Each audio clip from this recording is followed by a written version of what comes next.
Las autoridades ucranianas urgen a los ciudadanos a huir de la región del Donbass a medida que las fuerzas rusas concentran sus esfuerzos en esa zona. El presidente ucraniano Volodymyr Zelensky advirtió que en la ciudad de Borodianka la situación es más horrorosa que en la cercana Bucha. En el estado mexicano de Baja California también se sienten las consecuencias de la guerra en Ucrania. Hasta allí llegan ucranianos huyendo de su país para intentar cruzar hasta Estados Unidos, en donde esperan recibir asilo político. Tenemos reporte desde Tijuana. Y la jueza Ketanji Brown Jackson hace historia y se convertirá en la primera afroamericana en la Corte Suprema de Justicia de Estados Unidos tras ser confirmada por el Senado con el voto de 3 republicanos. Bienvenidos a un nuevo informativo de France 24, soy Rodrigo Sedano y es un gusto acompañarlos. En el día 43 de la invasión rusa a Ucrania, las autoridades ucranianas avisaron a los habitantes del Donbass que se encuentran ante la última oportunidad de salir de la zona. Los ataques rusos se concentran ahora en el este del país, en donde Rusia anunció que destruyó 4 depósitos de almacenamiento de combustible. Pero el Kremlin admitió pérdidas significativas, aunque sin dar cifras de soldados fallecidos. Entre tanto, el presidente ucraniano Volodymyr Zelensky aseguró que en la ciudad de Borodianka la situación es significativamente más terrible que en la cercana Bucha. Empezó el trabajo de análisis del cierre a Borodianka. Es significativamente mucho más espantoso allí, aún más víctimas de los ocupantes rusos. ¿Qué pasará cuando el mundo conozca toda la verdad sobre lo que hicieron los militares rusos en Mariupol? Allí, en casi todas las calles, está lo que se vio en Bucha y otras ciudades de la región de Kiev tras la retirada de las tropas rusas, la misma crueldad y los mismos crímenes terribles. La comunidad internacional sigue presionando a través de sanciones para lograr una desescalada del conflicto. Rusia fue suspendida del Consejo de Derechos Humanos de la ONU, una medida que Moscú critica por ilegal al tiempo que fue bienvenida por Ucrania, mientras que la Unión Europea impuso un embargo al carbón ruso.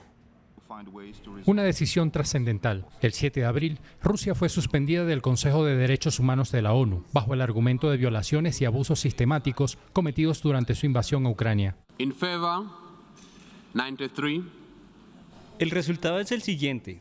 A favor 93, en contra 24, abstenciones 58.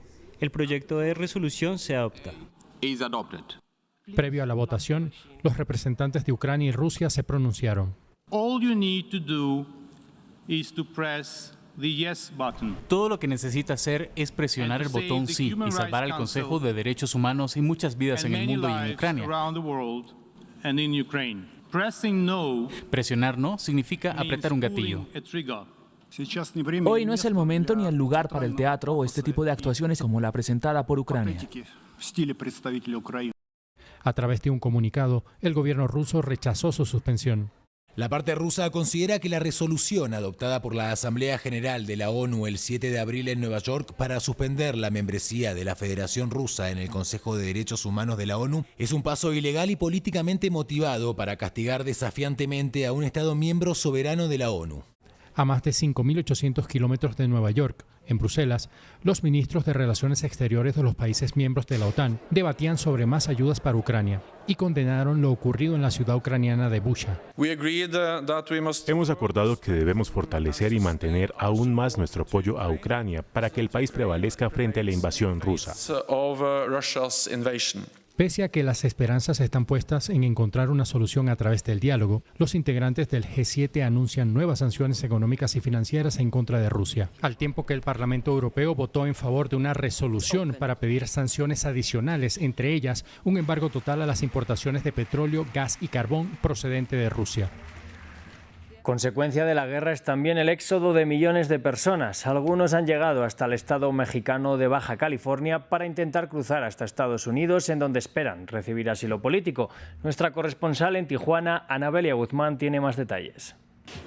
Desde finales de febrero, en que comenzó este conflicto bélico entre Rusia y Ucrania, miles de ellos o millones han tenido que dejar sus hogares en promedio y, según estima la ONU, cerca de 3 millones de ucranianos que han tenido que buscar mejores oportunidades de vida en nuestro país. Y según las autoridades del Instituto de Migración, bueno, son cerca de 9,000 los ucranianos que han llegado en las últimas fechas, en este par de meses.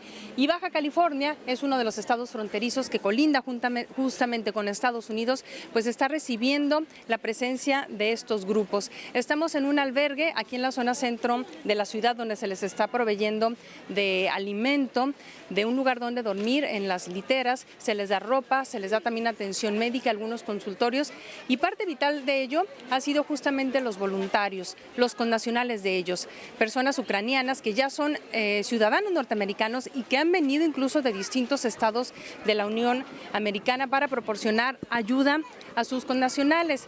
Se cree que por día están saliendo cerca de 500 de ellos en camiones aquí a las inmediaciones de la Garita de San Isidro, que está a unos 5 o 10 minutos de este lugar, ubicado en la zona centro de Tijuana, para poder ser entrevistados por las autoridades y buscar el tan anhelado pues asilo político y este apoyo por parte de las autoridades. Y bueno, además de los voluntarios, hay muchos familiares de ellos que también se han dado cita y que están viniendo a apoyar y a dar pues esas palabras de aliento y esa ayuda a las personas que continúan en este albergue y que están también ubicados en otros hoteles de la ciudad mientras se resuelve su situación migratoria. Es la información desde Tijuana, Baja California, México.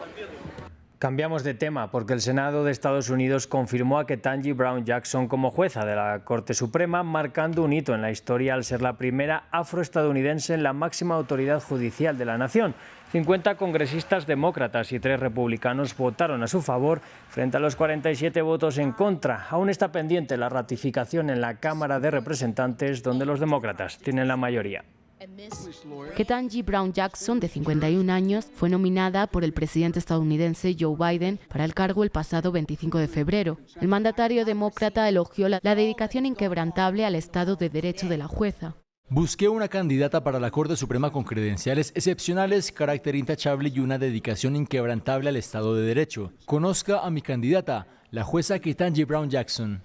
Hija de un abogado y una maestra de escuela pública, cursó sus estudios de abogacía en la Universidad de Harvard. Su carrera inició siendo secretaria del juez liberal Stephen Breyer y es a su mentor a quien ahora podría sustituir en el alto tribunal.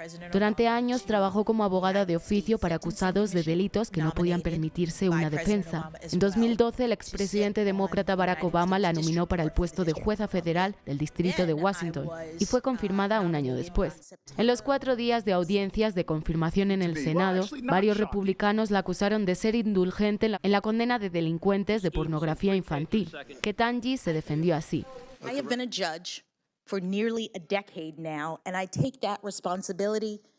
He sido jueza durante casi una década y me tomo muy en serio esa responsabilidad y mi deber de ser independiente. Decido los casos desde una postura neutral, evalúo los hechos e interpreto y aplico la ley a los hechos del caso que tengo ante mí, sin miedo ni favoritismos, en consonancia con mi juramento judicial.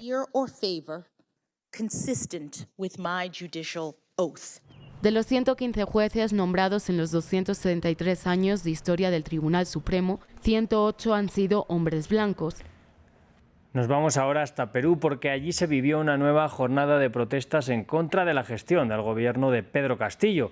Estas movilizaciones nacieron por el alza en los precios de los combustibles y derivaron en un reclamo general al presidente. Nuestro corresponsal Francisco Zacarías nos resumía previamente la jornada. Las confederaciones sindicales de obreros y la educación realizaron una jornada nacional de lucha para exigir al presidente Pedro Castillo adoptar acciones más adecuadas para enfrentar la crisis económica que afecta la vida de millones de peruanos debido al incremento de los combustibles y de los productos de la canasta básica familiar. Los manifestantes se movilizaron por las principales calles de Lima. Se sienten desilusionados con Castillo.